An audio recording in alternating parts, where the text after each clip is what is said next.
kebenaran dan keadilan yang hakiki. Ibu Mega menuliskan perasaan dan pikirannya untuk menyelamatkan konstitusi dengan demokrasi dengan menjadikan diri beliau sebagai amicus curiae. Oke, kembali lagi bersama saya di channel Aktual TV ya, yang dimana kali ini saya mempunyai informasi yang datangnya dari Hasto, seorang sekjen PDIP. Dia mengatakan alasan Megawati Soekarno Putri menjadi amicus curiae atau sahabat Mahkamah Konstitusi seperti itu ya. Hasto mengatakan Megawati mengajukan menjadi sahabat MK itu karena Megawati merasa peduli terhadap kedaulatan demokrasi Republik Indonesia seperti itu. Megawati posisinya kali ini menjadi warga negara Indonesia. Megawati, Hasto juga menyampaikan bahwa Megawati sangat tidak suka terhadap Bapak Jokowi seperti itu. Mengenai Megawati dengan Prabowo masih tidak ada jawaban dari Bu Megawati, tapi mengenai Megawati dengan Bapak Jokowi tidak ada alasan lagi untuk bersama seperti itu, kata Hasto, seorang sekjen PDIP. Seperti apa tanggapan Hasto mengenai Megawati menjadi amicus curiae? Mari kita simak bersama videonya. Enggak, itu gojekan. Ya, langsung aja ya. Ya. Ya.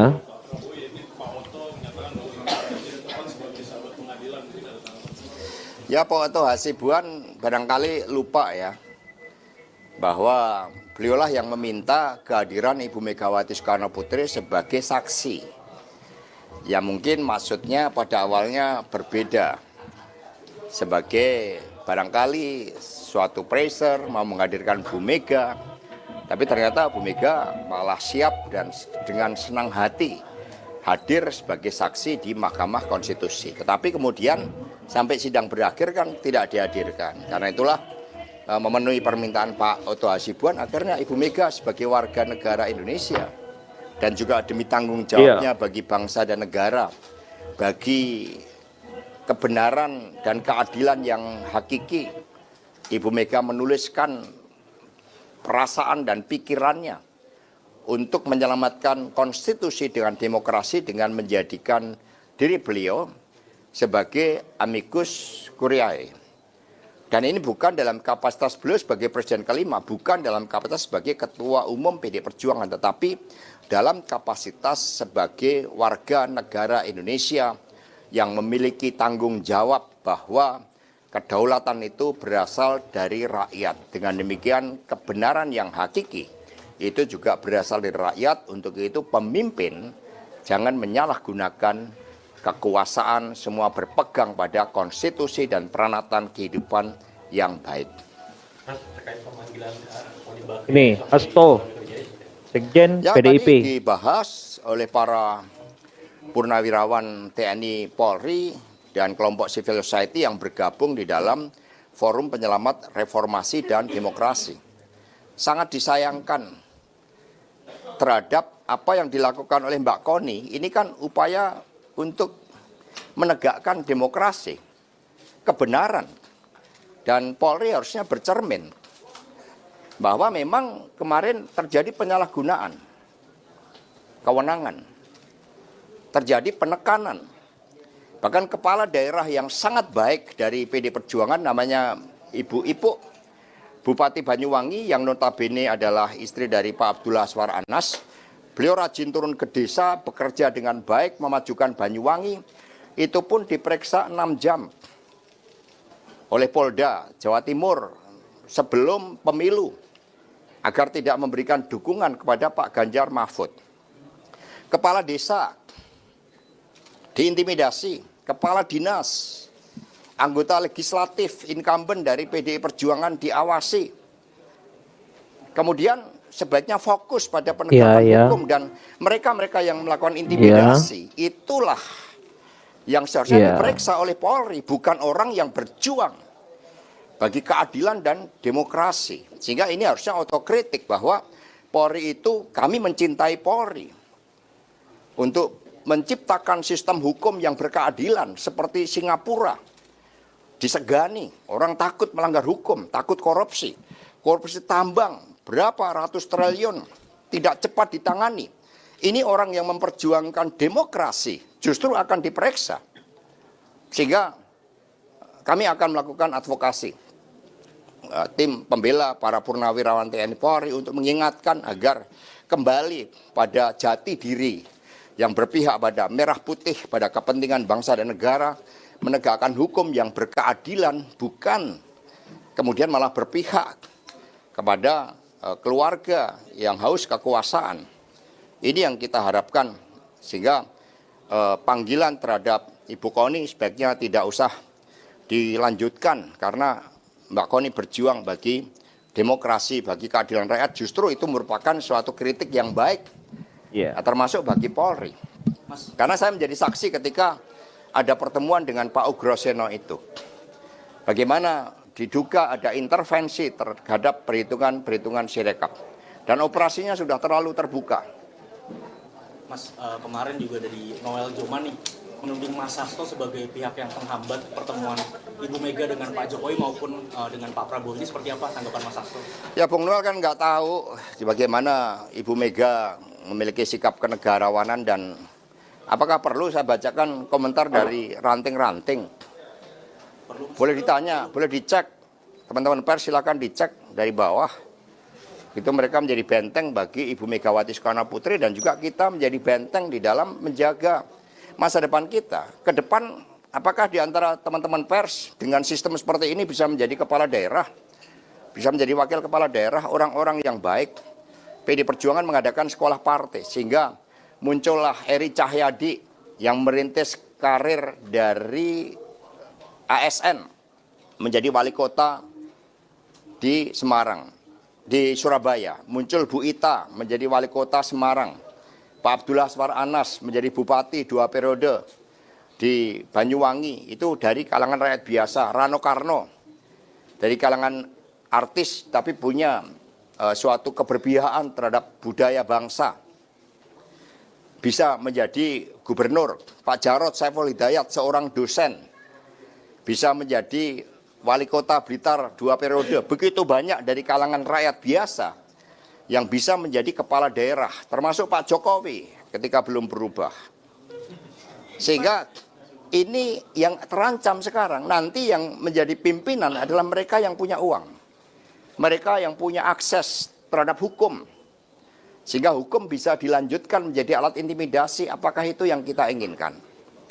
Maka ini adalah sisi gelap demokrasi kita yang harus kita selamatkan. Maka mengapa Ibu Mega sampai menjadi amicus curiae sebagai warga negara Indonesia, dan kemudian menulis dengan perasaan, pikiran, agar habis gelap benar-benar terbitlah terang.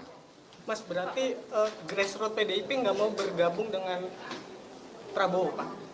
Kan Pak Jokowi tadi yang tanyakan. Nggak mau bergabung dengan Pak Jokowi. Kalau dengan kan Pak Prabowo kan kita masih ada persoalan dengan MK. Kita tunggu keputusan dari Mahkamah Konstitusi. PD Perjuangan itu digerakkan oleh hal-hal yang fundamental demi kejayaan bangsa dan negara kita. Maka yang penting bukan siapa bertemu siapa, tetapi bagaimana persoalan-persoalan yang kita hadapi bisa kita mitigasi. Pelemahan rupiah sudah sangat mengkhawatirkan. 16.300 per US dollar. Beban utang luar negeri kita. Dan ini harus kita antisipasi, kenaikan harga kebutuhan pokok rakyat. Pertarungan geopolitik. Kalau ini tidak kita antisipasi, kita mitigasi dengan baik, akan terjadi krisis. Ini yang tidak diinginkan oleh PDI Perjuangan. Jadi mari kita tetapkan bahwa politik itu menyentuh hal-hal yang fundamental terkait dengan keselamatan rakyat, bangsa, dan negara. Bukan sekedar siapa bertemu siapa. Pak, melanjutkan pertanyaan tadi. Ini dia, Hasto, Sekjen PDIP. Hasto juga sudah melakukan penghinaan terhadap Pak Jokowi karena sudah menyuruh Pak Jokowi untuk datang ke Ranting sebelum ketemu sama Bu Mega. Itu bagaimana? Lu bansos saja dibagi dengan terang-terangan. Jadi bertemu anak ranting itu kehormatan. Noel nggak tahu. Bertemu anak ranting, PD Perjuangan itu sumber kekuasaan negara. Sekarang ini menghadapi ancaman karena tiadanya supremasi hukum, tiadanya meritokrasi. Ini yang harus kita luruskan bersama-sama oleh seluruh anak bangsa. Sehingga jangan sesuatu hal yang receh-receh itu kemudian menutupi hal-hal yang sangat fundamental. Ibu Mega akan bertemu dengan pihak-pihak yang betul-betul memikirkan bangsa dan negara agar kita bisa keluar dari berbagai persoalan-persoalan yang menghantui kita seperti masalah ekonomi, masalah tidak adanya supremasi hukum, tidak adanya meritokrasi yang dibangun di dalam penempatan jabatan-jabatan strategis, nepotisme yang kemudian makin akut. Ini yang harus kita bahas bersama-sama sebagai anak bangsa. Ya, Hasto ini juga salah satu orang yang menjadi pembenci Jokowi ya. Padahal Jokowi bisa dikatakan sahabat lamanya, tapi kali ini Hasto Ya, kami sudah berbeda. melakukan pembahasan. Kali ini Hasto Partai juga tidak pernah menjadi salah kehilangan satu pembenci Jokowi seperti itu. termasuk Salah satu orang yang tidak suka sama Jokowi seperti itu ya. Pilkada dengan sebaik-baiknya. Semua berjalan secara dinamis. Dan calon-calon kami sudah persiapkan melalui sekolah partai. Bahkan sekarang kami tambahkan suatu penekanan terhadap pentingnya ketaatan terhadap konstitusi, terhadap budi pekerti, terhadap satunya kata dan perbuatan, dan pemimpin itu tidak boleh bohong. Nah, itu sebagai upaya di dalam menyempurnakan sistem kaderisasi di PDI Perjuangan. Sudah dijawab oleh daerah. Mas, satu lagi Mas. Kemarin Pak Jokowi bilang kalau undang-undang perampasan aset bulannya di DPR. Kalau dari PDIP sendiri, undang-undang perampasan aset gimana Mas? Ya, jadi yang dirampas kan konstitusi kita dirampas, demokrasi kita dirampas. Jadi itu juga suatu hal yang sangat penting. Jadi jangan berpikir juga tentang perampasan aset. Ini demokrasi dirampas, kedaulatan rakyat dirampas, konstitusi dirampas. Itu harta yang paling berharga yang saat ini harus kita selamatkan, termasuk juga harta-harta hasil dari korupsi. Kalau untuk nama-nama mungkin Mas mau dipilih, apakah mungkin Bu Risma atau Bu Nanti, ya nama-nama nanti. Pas menjelang putusan MK nanti ada informasi bakal ada pengerahan massa dari pendukung 02 dan respon 03 besok. Ya, kalau kita lihat kan, kita berikanlah kehormatan pada hakim MK untuk mengambil keputusan dengan kejernihan nurani. Kami percaya pada hakim Mahkamah Konstitusi untuk mengatasi berbagai kegelapan akibat keputusan yang sebelumnya dilakukan oleh Anwar Usman melalui putusan nomor 90, perkara nomor 90. Itu yang harus diatasi. Dan kita percayakan pada hakim MK agar memiliki sikap kenegarawanan, jangan ditekan-tekan, apalagi melibatkan suatu masa aksi. Mas, itu yang di MK kemarin ada kuasa hukum 02 nyinggung terkait Kapolda yang rencananya mau dijadikan di Mas Yusril katanya nunggu mau ketemu Pak Kapolda yang di sidang itu Mas. Mungkin katanya mau dikerjain kalau datang di sidang. Ya, nanti Prof. Yusril dan tim hukum kami. Kayak Prof. Yusril kan sikapnya juga jelas ketika putusan nomor 90 memicu kontroversi yang luar biasa. Konsistensi dari Prof. Yusril sebagai pakar hukum juga kita harapkan muncul lengkap dengan nuraninya, bukan dalam pikiran hukumnya, tetapi juga dengan nuraninya. Mas, satu lagi Mas, ini relawan Prabowo bakal datangan paranormal kak sidang media. Iya. Saja paranormal gitu tanggapi. Kalau ini Mas Gibran masih berharap pertemuan Bu Mega dan sama Pak Jokowi itu gimana? Ya, tolong tanyakan itu benar nggak? Siapa tahu bohong kan? Kan kita udah berapa kali dibohongin. Oke, terus? trauma ya Pak. Sudah cukup? Sudah. Terima kasih ya Pak ya. Ya, mungkin itu ya yang dapat saya sampaikan untuk kali ini. Kalau ada kesalahan saya minta maaf yang sebesar-besarnya. Salam politik, salam sejahtera.